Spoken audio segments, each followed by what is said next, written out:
దాని తర్వాత చంద్రబాబు నాయుడు పార్టీకి సంబంధించిన ఎమ్మెల్యేనే ఆర్డీఎస్ దగ్గర బాంబులు పెట్టి పేల్చేయడం, అది మీ అందరికీ కూడా తెలుసు. బాంబులు పెట్టి పేల్చడం 2 సార్లు 3 సార్లు పేల్చారు.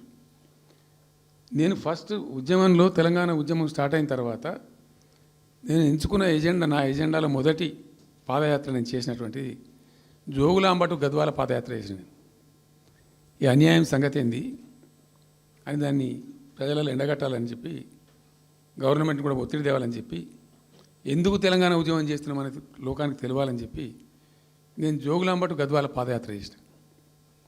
దాన్ని మొత్తం అసలు కంప్లీట్ 80,000 ఎకరాలకు బారాల్సినటువంటి ఆ ఆర్డీఎస్ జనాలు 15,000 ఎకరాలు, 10,000 ఎకరాలు, 20,000 ఎకరాలకు వచ్చింది, తగ్గిపోయింది. అడిగే నాతుడు లేడు. నేను అంతకు ముందే, పాదయాత్ర కన్నా ముందే స్వయంగా మేమందరం జిల్లా మహబూబ్నగర్ జిల్లా నాయకులు నేను కలిసి ఆర్డీఎస్ హెడ్ వర్క్స్ ఎక్కడ ఉంటాయంటే కర్ణాటకలో ఉంటాయి, రాయచూరు దగ్గర. అక్కడ దాకా పోయి మొత్తం ఆశాంతం ఆ కాలువ పొడవుతో తిరిగి అర్థం చేసుకొని ఆ తర్వాతనే నేను గద్వాల టు మన ఆలంపూర్ టు గద్వాల పాదయాత్ర పెట్టాను.